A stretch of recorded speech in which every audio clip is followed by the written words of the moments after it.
Rob. Yep, I just got the live stream ready to go, Sarah. So if you are ready, Madam Chair, I'll start the recording. Absolutely. Thanks, Rob.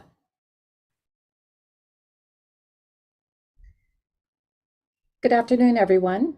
Welcome back to the committee and also to the weather we're having compared to last week's. So we're now into real fall, I think. Anyway, I am calling the meeting to order. And does anyone have any declarations of interest? No? Okay. And delegations is on the agenda. For you, Madam Chair, there are no delegations anticipated for this meeting. Okay, thank you, Sarah. So the first item for discussion is the Municipality of West Grey trail signage, Cody Hewlett, and Sarah will present the motion first, and then we'll hand it over to Cody. For you, Madam Chair, the motion for this item is that the trail signage report from the Municipality of West Grey be presented for review and comment. Okay, and can I have someone move the motion? Claudia, thank you, and a seconder. Andrea, thanks. Okay, we'll hand it over to you, Cody. Thank you, Madam Chair. You're welcome. Through you, fairly straightforward report in front of the committee this afternoon. Basically, there is a pre-existing trail system located in the geographic township of Durham that is already online and operational. The municipality is taking a stepwise approach to maintaining this trail, and our first step is the installation of signage and mapping along the 1.5 kilometer section. As you'll see outlined in the report, we do have examples of the proposed signage that we're asking for review and comment from the committee. On these trail signages included, they're fairly generic, but they will be updated obviously with the "you are here" and the street locations for emergency mapping purposes. Okay. Has everyone reviewed the documentation? Okay. Any comments or questions? Anyone from the committee? Can somebody describe the sign? Thanks, Brooke. We don't have a picture of it, do we? I'm just wondering how we're gonna know if it's like accessible for somebody who like site-wise too.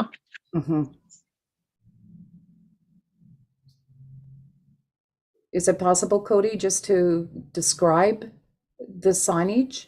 Yep. Yeah, that would be absolutely great. Thank you. For you, the first sign that we have here is a large trail signage. So it's 48 inches by 48 inches, or 4 feet by 4 feet. It'll be printed on the reflective Alumilite, similar to a standard roadway signage. The top of the sign states, "Welcome to the West Grey Recreational Trail System. Enjoy these activities, respect fellow visitors," and includes pictograms and text for hiking, cycling, dogs on leash, snowshoeing, birding, or rather bird watching, geocaching, cross-country skiing, and fishing, which is only permitted in accordance with applicable laws. Following that, underneath, as you may be able to see on screen, we have prohibited usage, and these are marked with a red circle and a slash. Smoking, vaping, alcohol use, campfires, hunting, equestrian, littering, camping, and unauthorized motor vehicle use. Further to that, lower on the sign, we have use at your own risk verbiage, which is trails on this property may be hazardous to users, and information on how to report any hazards, comments, or concerns with attached phone numbers and email address. To the right of that, we have basically trail mapping that includes the first 1.5 kilometer stretch of the trail.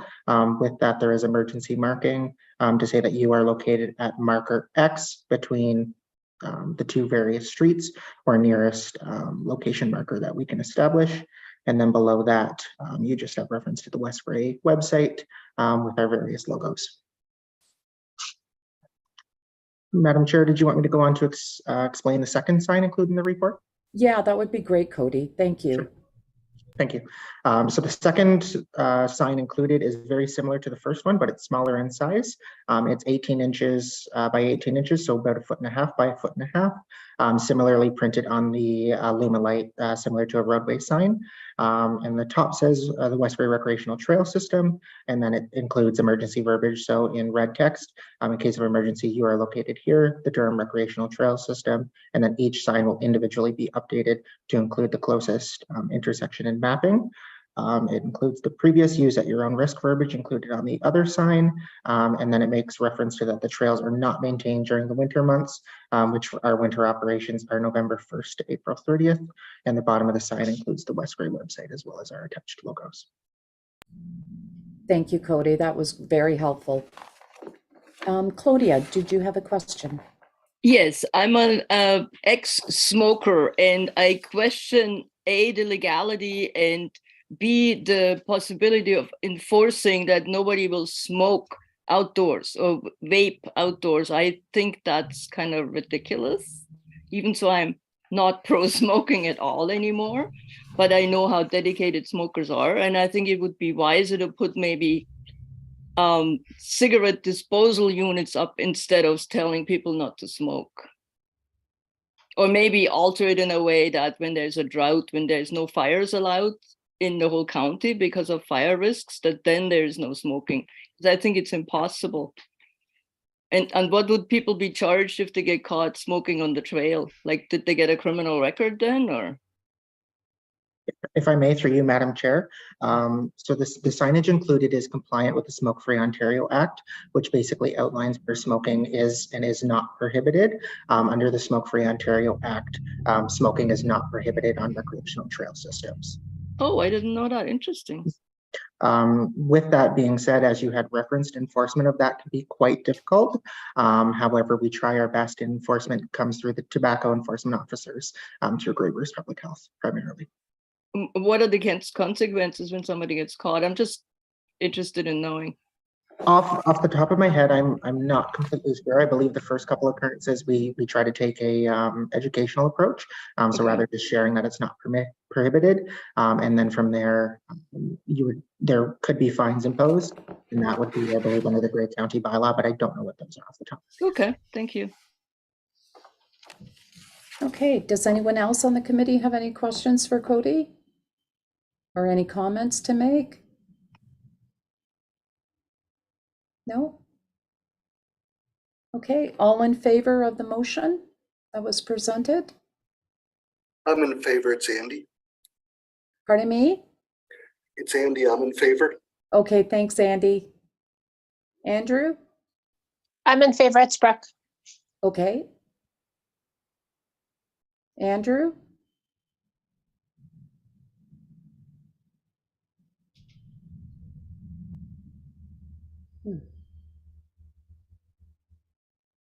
Maybe Andrew's not hearing me. You're just muted, Andrew. I don't know. Yeah. Oh, there you are. Are you in favor of the motion, Andrew? Yes. Okay, thank you very much. Okay, the motion is passed. Thank you very much, Cody, for your presentation. Thank you for your time today. Greatly appreciate it. Okay, thank you. Okay, so the next item on the agenda is the Township of Southgate. And this is the multi-year accessibility plan for 2023 to 2027. And that will be Holly Melinek. But before, we'll have Sarah read the motion.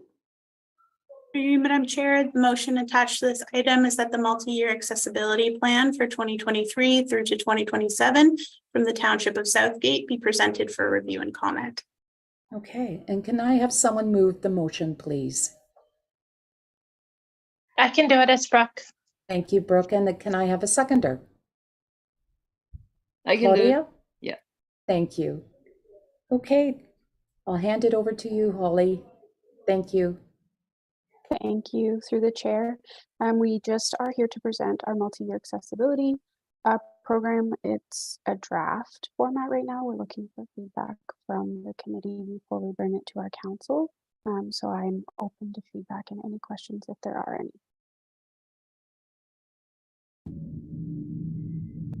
Does anyone on the committee have any questions for Holly?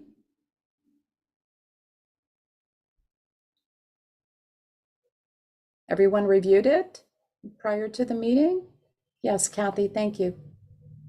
Thank you, Chair Schultz. I reviewed it. I don't have any concerns. I think it's very inclusive. Yeah, I did too. It's well written. Okay.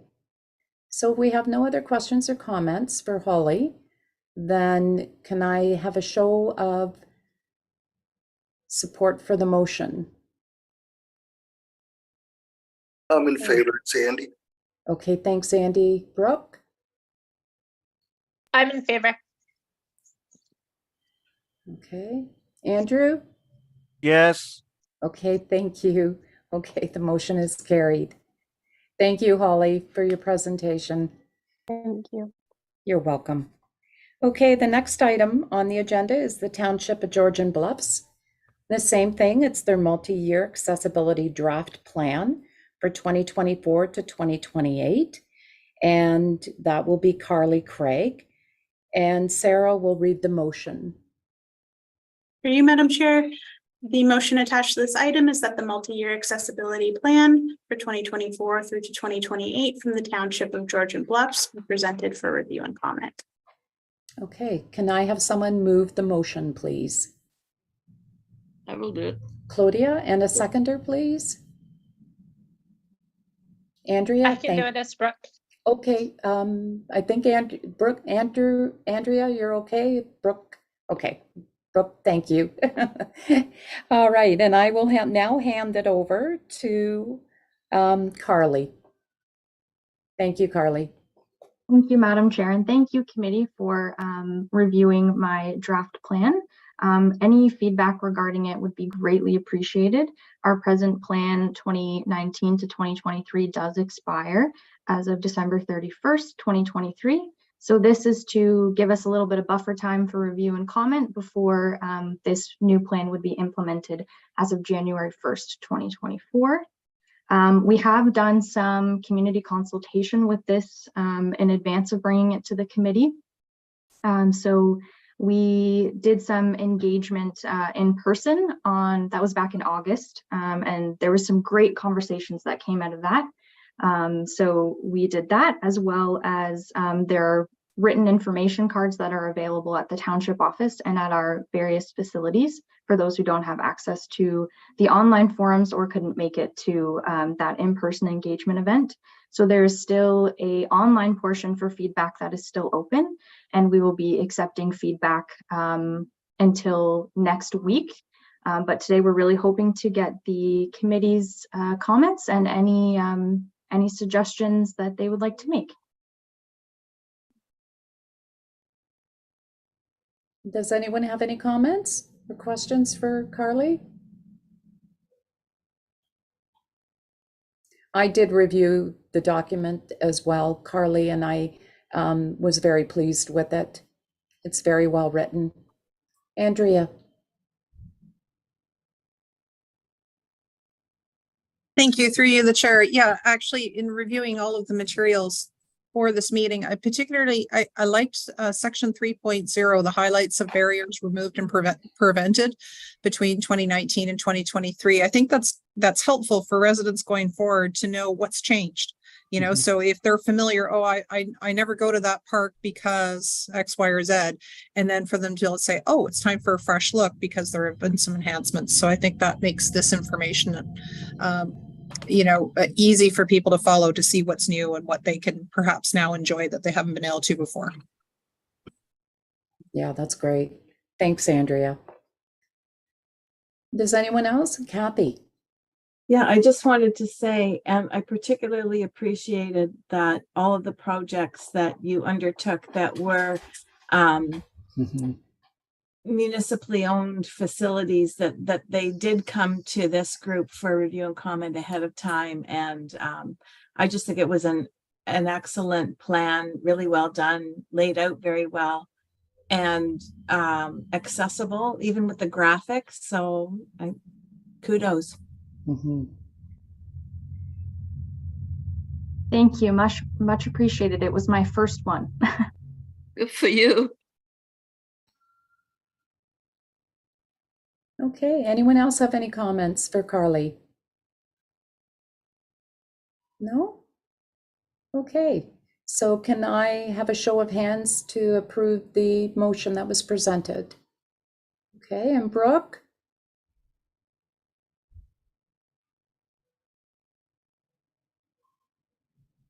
Brooke? I think we all need a big cup of coffee today. Through you, Madam Chair, I do believe that Brooke has raised her hand electronically. Okay, all right, and Andrew? Yes. Okay, and Andy? Yes, I support it. Okay, thank you very much. Okay, the motion is approved. So the next item is also Carly. And so this is the Township of Georgian Bluffs again, the Integrated Accessibility Standards Policy. And Sarah will read the motion for that. Through you, Madam Chair, the motion in connection with this item is that the Integrated Accessibility Standards Policy from the Township of Georgian Bluffs be presented for review and comment. Okay, and can I have someone move the motion, please? I will move it. It's Andy. Okay, thanks, Andy. And can I have a seconder? Claudia, thank you. Okay, Carly. Thank you, Madam Chair. So this is an updated policy. The original one was passed back in 2016. So this update has really been prompted by an audit that the Township of Georgian Bluffs underwent back in February and March. Of course, all of these policies were included in the previous plan to review and update. However, we have taken these policies and put them under a microscope. So the policy has been beefed up from the last one.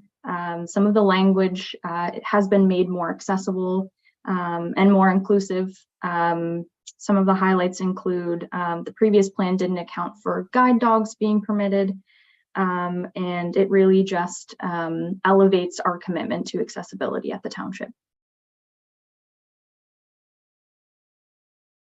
Okay, does anyone have any comments or questions for Carly? Kudos to the guide dogs. That's really important. Mm-hmm. And Kathy. Yeah, I just want to speak a little bit about policy requirements under training. And I wondered if you might want to consider requiring accessible customer service training as part of the procurement process rather than signing up to train the people who provides goods, services, or facilities on behalf of the organization. And I just think that might become unwieldy. And for training, it's a requirement to track who had it, when they had it, and what they had. So I know from Grey County's perspective, we just require that people participating in the procurement process agree that they are compliant with the customer service training. Fantastic suggestion. Thank you. Does anyone else have any comments or questions? I had a question about the guide dog part. I can't remember. Did it say specifically guide dog or service dog? I believe it says service dog, but I will double check. Perfect. Just because if you say guide dog, it's kind of a exclusionary. Great point. Yes. Yeah. I can confirm that it is service animals and it does not, it's not restricted to dogs either. That's great. Any other questions for Carly? No? Okay. Can I have a show of hands for the motion? Okay, Brooke? I approve. Okay, Andrew? Yes. Andy? Yes, I accept it. Okay, thank you very much. The motion is is moved and approved. Okay, the next item is also Carly. With regards to the accessibility customer service policy. And I'll have Sarah read the motion for that as well. Through you, Madam Chair, the motion in connection with this item is that the accessible customer service policy from the Township of Georgian Bluffs be presented for review and comment. Okay, and can I have a mover for the motion, please? Andrea, thank you. I A can move it. seconder? Brooke? I can second it. Okay, perfect. Thanks, Brooke. Okay, Carly. Thank you, Madam Chair. I promise this is my last item. So we, from the integrated accessibility policy, picked out and highlighted and expanded on more of the customer service aspects of this. And the desire was really to make it more digestible and have it available to customers. So it does also span from that audit that we underwent back in February. So again, it includes service animals and also includes our commitment to providing accommodation when requested. And it just sets out some of those parameters. And I would be happy to take any feedback that the committee has on the policy. Okay, thank you, Carly. Any questions or concerns for Carly?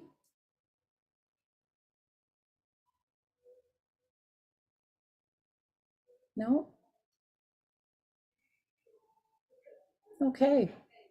Can I have a show of hands for the motion, please? Okay, Brooke? I'm good. I Okay. approve. Thank you. Andrew? Yes. Andy? Yes, I'm supportive. Thank you. Okay, the motion is carried. Okay, thank you, Carly. We greatly appreciate your time. Thank you very much. You're welcome.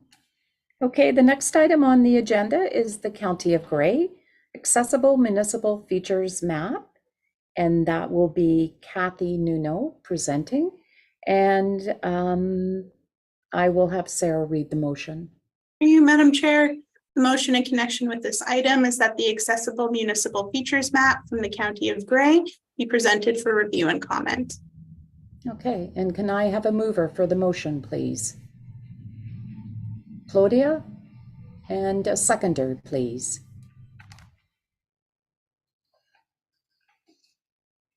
Can I get a seconder? Andrea, thank you. Okay, and we'll hand it over to Kathy. Thanks very much, Chair.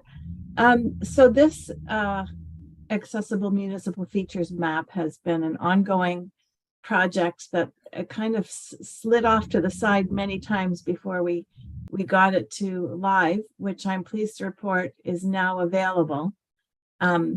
So on the screen, I'm showing the whole County of Grey and various points on the map that contain public buildings or facilities that have accessible features. So it's an interactive map. You can click on any point in the map and it will expand out and tell you what the features are. I'm just going to click here on the Ravenna Hall. It gives you a picture of the Ravenna Hall. It tells you the address, the phone number. It gives you a link to the website and then a list of services, which for this one, it's a community center with an accessible entrance and an accessible washroom. So the goal here is to have each municipality designate somebody as the contact person who will be responsible for keeping the map features up to date. And at our end, although this was built by our GIS staff, they've handed it over to me to maintain. So my thought is I'm going to reach out in the spring and the fall, because I think those are most likely the most meaningful times to connect, when things will likely be changing with hours of operation and stuff. So it can kind of dovetail as a reminder that, oh, we should update our website because our accessible bathrooms are going to be available through the summer, or, oh, we should update it because they're going to be closed for the winter, things like that. And then I also wanted to show you that down at the bottom, there's a little share button, and municipalities can copy that share button and add it to their own websites, which is a kind of a nice feature.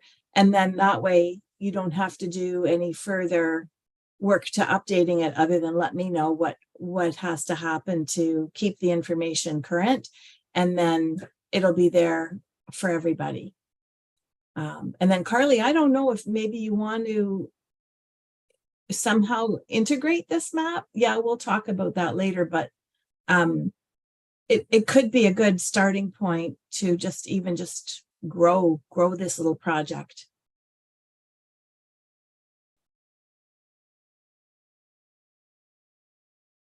Yes, Claudia.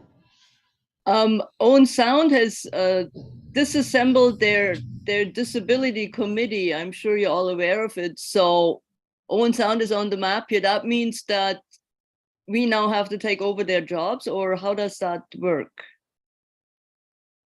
Through you, Chair, I can respond to that. In connection with this project, it's every municipality in Grey County, the ones that are participating as members of the Accessibility Advisory Committee and not. So that's kind of like a separate topic. But they still have, like, every municipality has staff that's responsible for making sure that the accessible legislative requirements are met. That won't change. Okay. Thank you. You're welcome.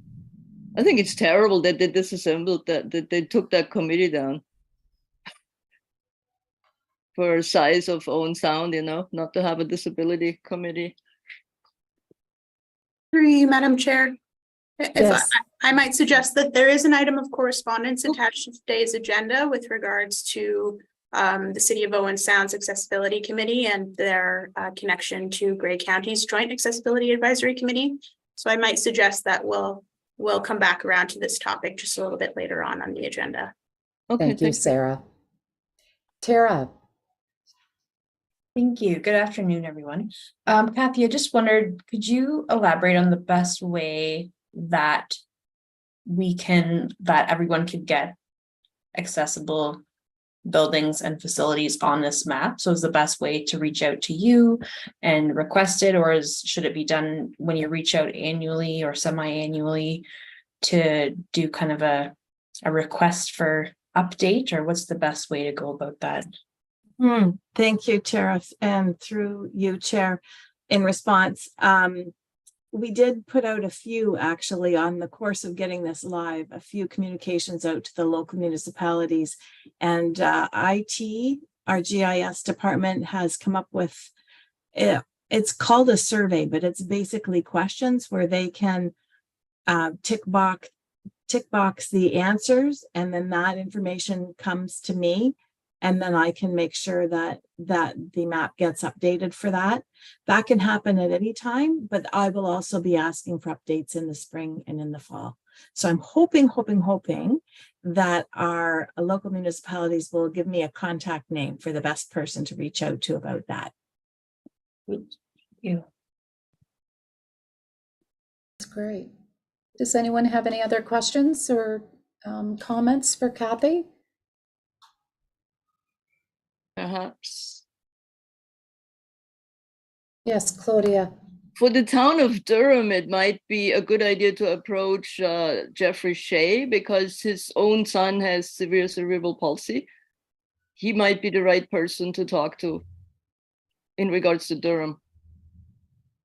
Okay, through you, Chair. Thank you for that, Claudia. I will reach out.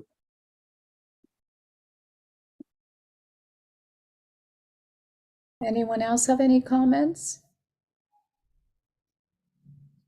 I will make a comment. I think it is amazing. And thank you, Kathy, for all your hard work on that.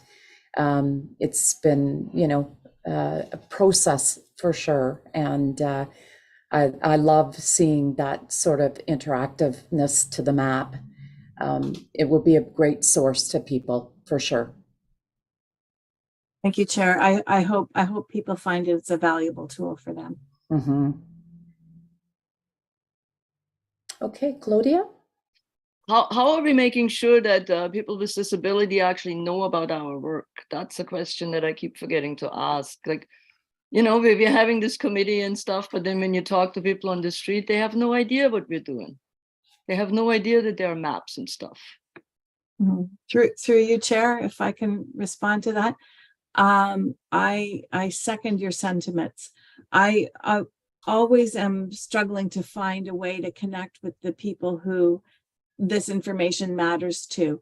And that's an ongoing piece of our multi-year accessibility plan, to find out how to connect with the people who it matters most to. And I haven't come up with a marvelous way of doing that yet. I did attend a seniors fair in Meaford. Maybe it was in the spring or maybe last fall. The time goes by so fast. And I did make some connections there. And so slowly we're growing this, but yeah, any suggestions anybody has on outreach, I am all ears. Thank you. Facebook, we should do a Facebook page. There's some very serious Facebook pages out there. I know people are trying to get away from that thing, but there's some very serious Facebook pages out there, and a lot of like community Facebook pages, like West Grey Police has a Facebook page. We could try that. Okay, thank you. I'll check with our communications staff. I think we might actually have a Grey County Facebook page, so I'll see how I can tie that in. That's a great idea. Thanks. Okay, does anyone else have any comments? Okay, can I have a show of hands for the motion to approve? Brooke? I approve it. Andrew? Yes. Andy?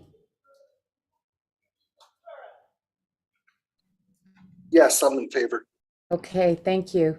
Motion is carried. Thank you, Kathy, for the presentation. So the next item on the agenda is the Town of Hanover, Robert Steers Playground Equipment Enhancements, and that will be Melissa Hildendorf, and I will have Sarah read the motion. For you, Madam Chair. Motion in connection to this item is that report Robert Steers Playground Equipment Enhancements be received, and that the Grey County Joint Accessibility Advisory Committee provide input for consideration for these enhancements. Okay, can I have someone move the motion, please? Claudia, and a seconder?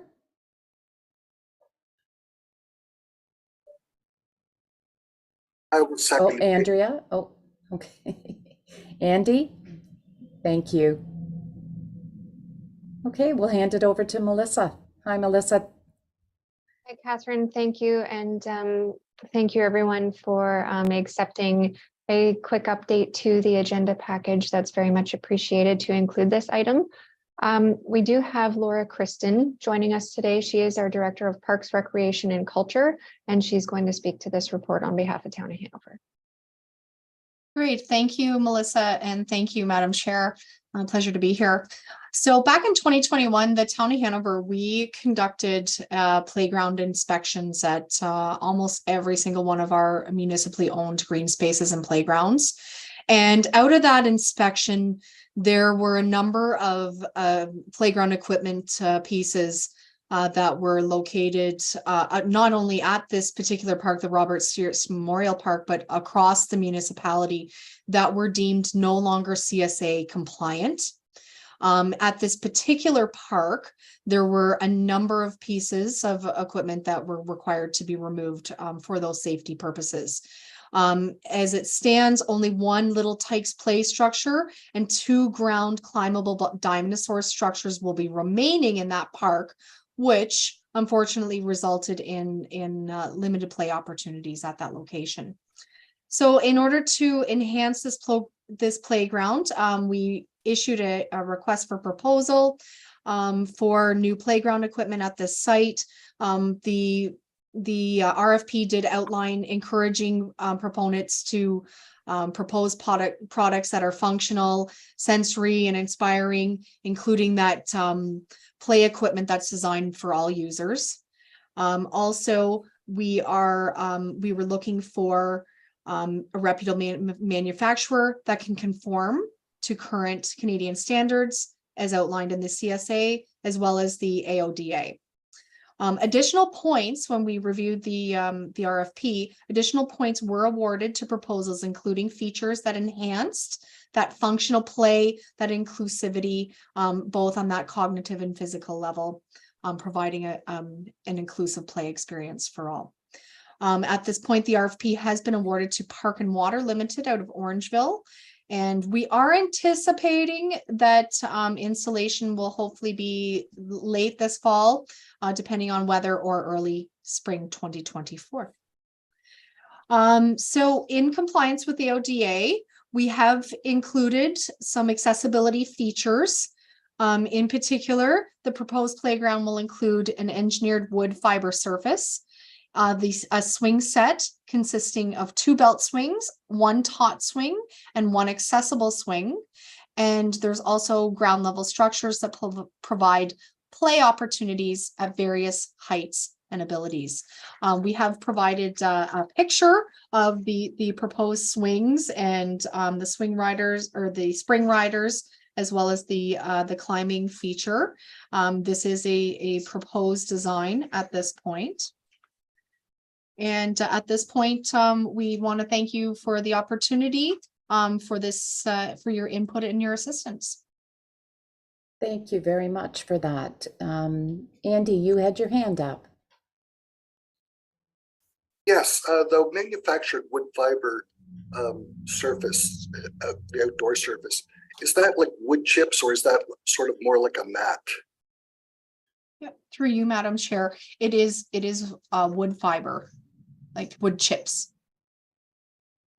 That does create some mobility issues. I realize that's pretty common practice, but it's not the best surface necessarily for moving around if you've got mobility limitations. Mm-hmm. Just a comment. Yes, Claudia. I agree that that might be difficult for a lot of people, even elderly, just taking their grandkids to the park. They might have difficulty moving through the wood chips. And also, if kids fall down, it's not much safer if it's gravel or if it's wood chips, because if it's round gravel, when you fall down, you don't scrape yourself very much. But if you fall down in wood chips, you might get all kinds of splinters in your body.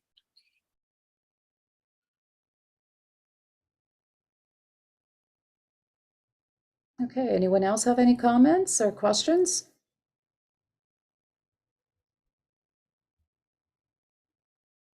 Is it possible, sorry, this is Brooke, sorry.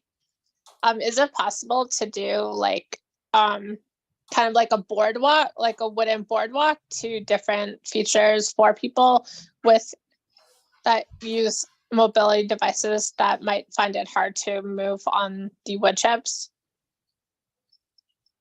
Through you, Madam Like Chair. something like that? Yeah, that is certainly, the boardwalk idea, like the idea, we are certainly going to try and do as much as we can based on financial budget realities. That's certainly an impact at this park. This park is actually, I'm not sure if anybody's had much experience at this park. This is a very small neighborhood park as well. I should probably have mentioned that as well. So this is tucked away back in basically kind of our along 14th Street, if you're aware. It's very much a neighborhood park versus one of our flagship, more center of excellence type locations. Okay, Andrea.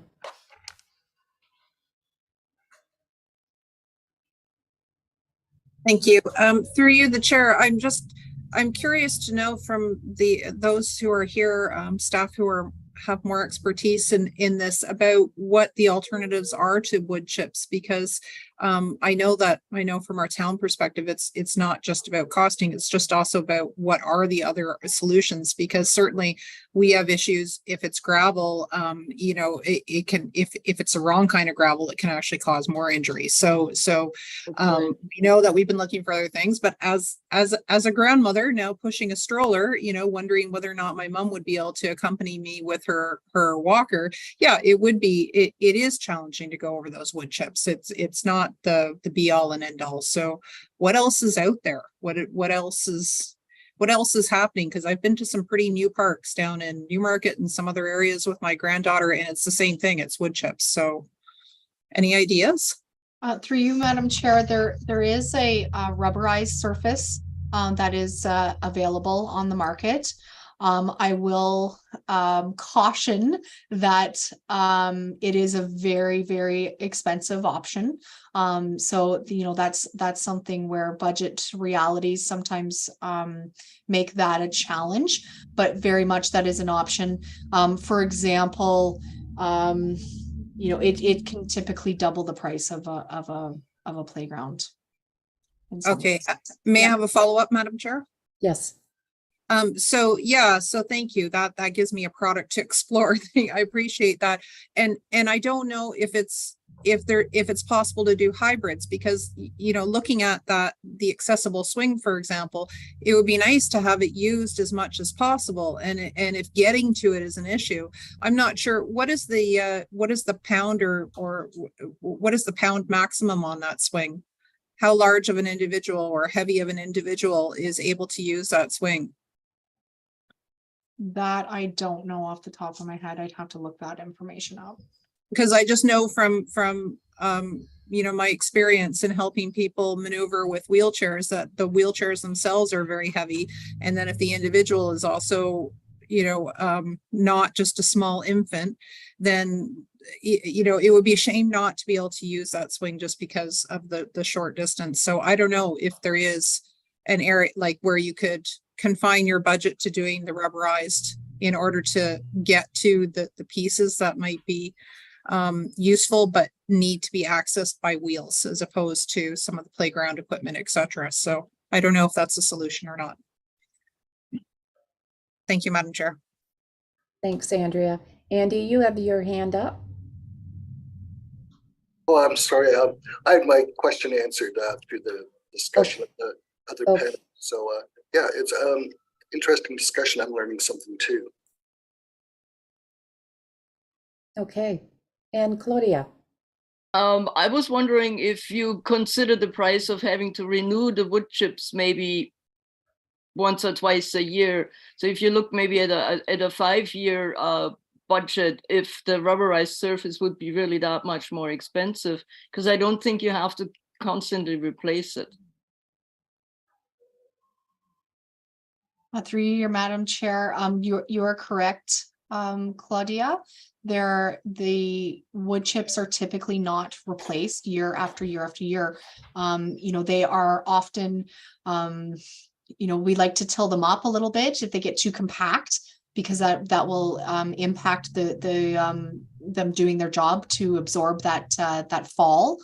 And typically what we do on an annual basis come the spring is we will top up areas, especially underneath your swings and your slide. A lot of times those areas will become the wood chips will get displaced out of those areas. So we will typically top up all of our parks in the spring as needed.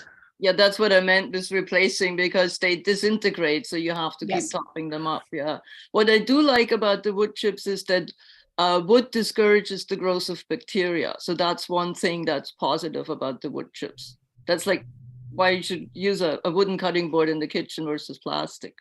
It's a huge difference.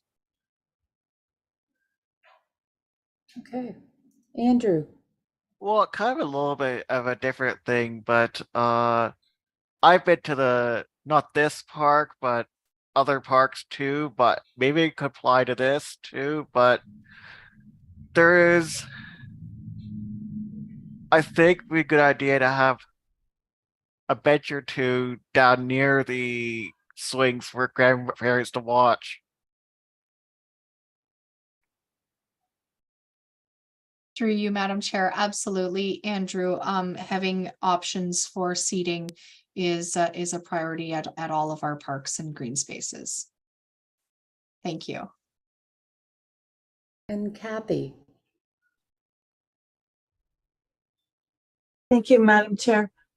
When I read the report and saw that there was a consultant involved and that an RFP went out for compliance and that the proposed design included an engineered wood fiber service, I guess I mistakenly thought that this material or this medium was a good choice for accessibility. So I guess I'm surprised, and I'm wondering, does anybody know what best practice is for this? Because this is coming up time and again. And I thought, oh, good, here we've got somebody who's done the research and the professionals have provided, but it doesn't seem like that's actually the case. I don't think there's a solution out yet. That's the problem. Cost-effective solution, I would agree. You know, the rubberized surface is a solution. Keep in mind as well, this is not just wood chips from the garden. You know, these are specific playground engineered wood fiber chips. So it's not just that you can go to the local landscape company and purchase that current product. Melissa, The only other thing I was going to add is that the engineered wood fiber is on the approved accessibility features. Is the only thing to add further. Yeah, sorry, thank you. Thank you. I have And Melissa, a comment. It's Brooke. Oh, Oh, okay. sorry. You can no, go. no, go ahead, Brooke. It makes me sad to always hear this whole like, oh, it's only a small neighborhood park, so we don't need to put as much money into it.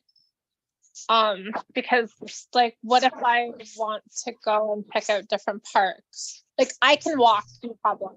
But like, what if I want to bring my friend who has like in a wheelchair? Like, then I can't bring my friend because then I have to be like, oh, well, you can sit there and watch while I push my niece and nephew on the swing. But I just feel like either we want to make things accessible, otherwise just don't do it. So having those accessible swings and stuff, it's not fair. Just saying like, look at all these accessible things, but you can't get to it. So Nana to you. And I kind of feel like either we make it accessible or we don't. I feel like it's kind of rude to be like, well, it's only accessible if you can get to me. I just don't think it's fair. And then to say like, well, it's too expensive, so, and it's only a little park, but do we know if there's people with accessibility needs in that area who live there? Or near there?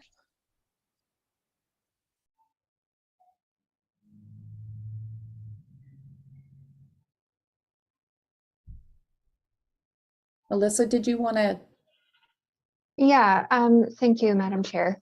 If I could, Laura's right that it is a smaller neighborhood park, not to dampen, you know, the need or the desire to make it accessible. I think that's why we're here today. I think Laura's just trying to provide some context as to the location and kind of size-wise of the park. And I did want to add, just to second what Laura mentioned about the wood fiber being considered an approved accessible option. Prior to my time working in municipalities, I worked in the school board, where we were often looking at accessible playground features at the school locations. And very similarly there, the option was often to move away from the pea gravel and towards the engineered wood fiber chips, because it was considered a more accessible option.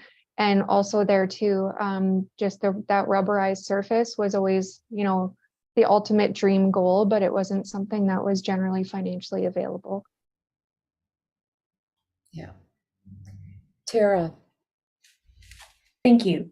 Just hopping back to the question on what other options are available for surfaces. So I know I have seen they're kind of like rolled out mats that you often see on the beach, and that could perhaps be a more streamlined way of getting to equipment versus covering an entire surface. So considering something like the swing and having a mat directly to the swing and some of the other pieces of the equipment might be a solution to look at as well.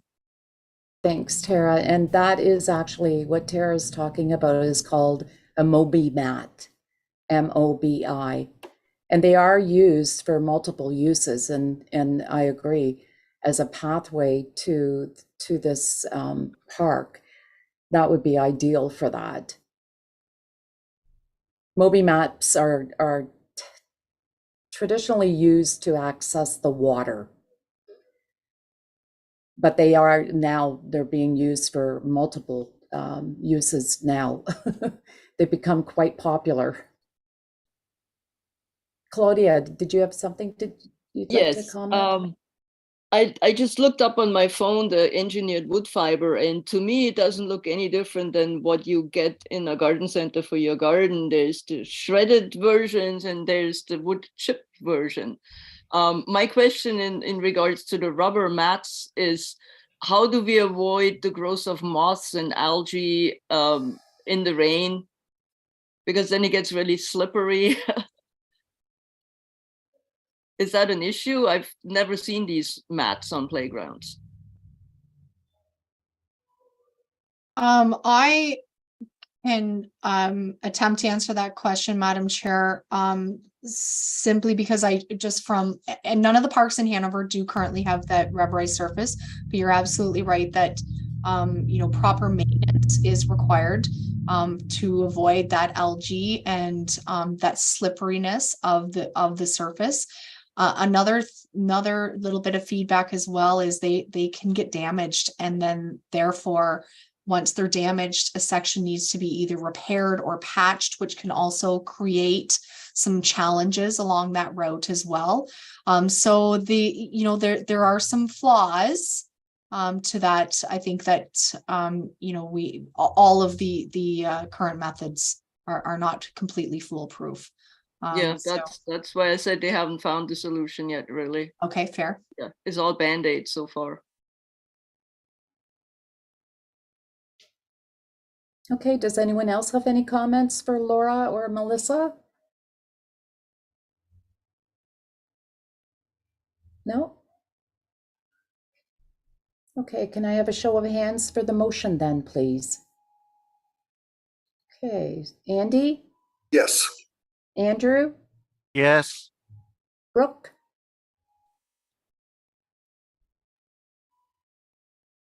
I'm sorry, but I can't approve. Okay. All right. Well, I'd like to thank Melissa and Laura for your presentation today. Thank you. So Sarah, direction.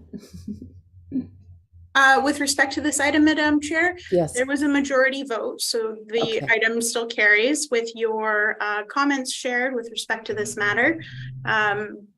And I'm sure that staff will consider those comments as they move forward with their projects. Okay, great. Thanks for that. Thanks for that direction, Sarah. I appreciate it. So the motion is carried. Through you, Madam Chair, I do see Member Underwood's hand is raised. Oh, Andy, sorry. Yeah, I just wanted to just comment to the town staff who done the presentation today. This is like a brainstorming session, at least for myself, because I think further to Claudia's point, there is no good solution out there, and that meets the standard. And I mean, that's really, it's nice to, I think we're not at a point where we can just jump to something else given the lack of information, at least at this point. So yeah, I wouldn't want to discourage the attempts that are being made to improve the community around accessibility. And this is typical of our meetings. We're learning from each other and brainstorming, so we throw a lot of ideas out, and I think that's one that could be pursued over time. That's a great comment. Thanks, Andy. I agree. Melissa and Laura, thank you very much. We greatly appreciate it.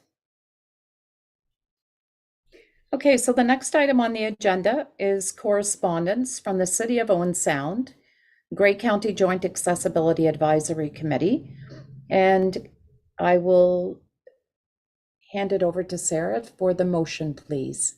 For you, Madam Chair, the motion in connection with this item is that the correspondence from the City of Owen Sound regarding the Grey County Joint Accessibility Advisory Committee dated September 28th, 2023 be received for information. Okay, can I have someone to move the motion, please? Claudia, and a seconder, please. I will second, Catherine. Thanks, Andy. Okay. I can speak to this one, Chair Schultz, if you would like. I'd like that. Thanks, Tara. Thank you. So as you'll note in the agenda package, we did, as County of Grey, receive a letter from the City of Owen Sound that noted that they'd like to opt in to the Grey County Joint Accessibility Advisory Committee. And they've also requested an additional member be added to the committee as well that specifically resides in the City of Owen Sound.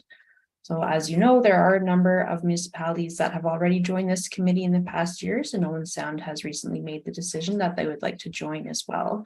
So we just wanted to bring this topic forward to the committee for your information and to make you aware that pending County Council's approval to amend the terms of reference, there may be some additional members on the committee in the new year, barring any or pending any decision of County Council. So staff will be taking forward a report at the end of this month to make recommendations about the terms of reference going forward. Okay, thanks, Tara. Andy, you have a question? Yeah, just a comment. It is an interesting turn of events.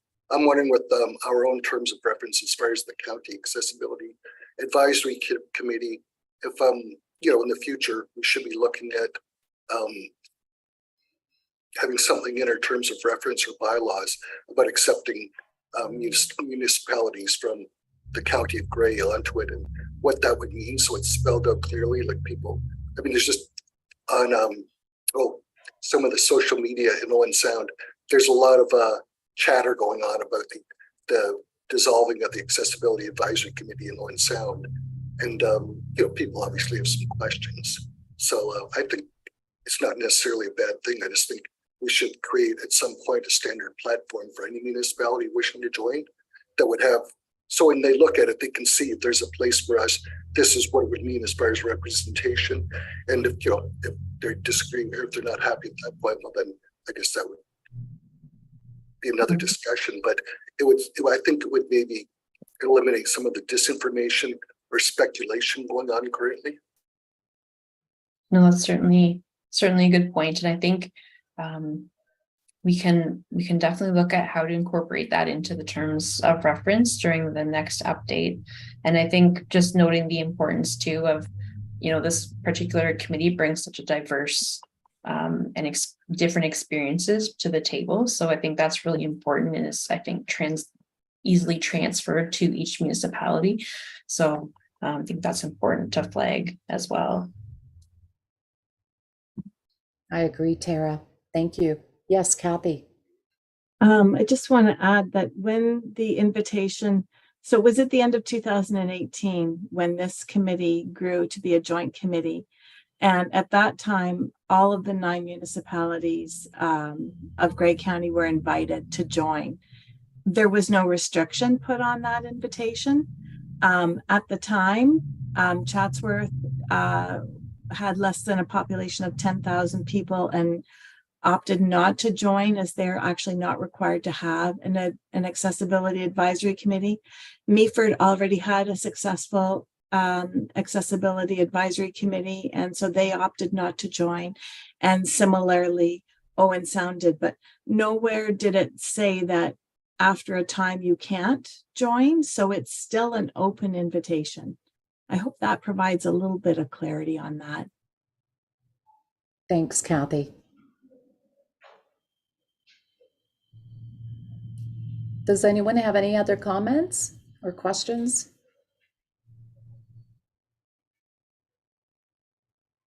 I might add if I could, our Yes. intention, we're gonna have to work with municipal staff in each municipality to look at and kind of purposefully plan the meetings throughout the year and continue to work with the committee on your availability and you know, generally we keep the meetings to 4 to 6 times per year. So our hope is that we continue, we're able to continue with that kind of schedule going forward as well.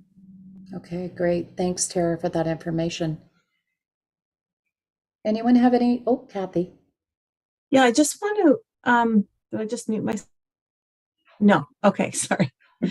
I just wanted to remind the municipal non-voting members that, I mean, this forum is for you too, so we can all speak here and have a conversation.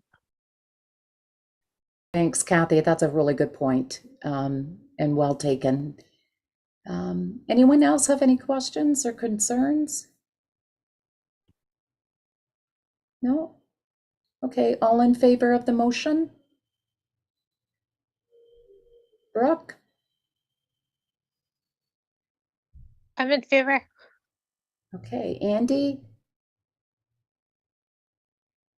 In favor? Andy? Or Andrew, sorry. Yes. Thank you. Okay, the motion is carried. Okay, the next item on the agenda is other business, which we do not have anything on the agenda. And I guess the next meeting date has not yet been set, has it, Sarah? Okay. Through you, Madam Chair, that is correct. Okay. All right.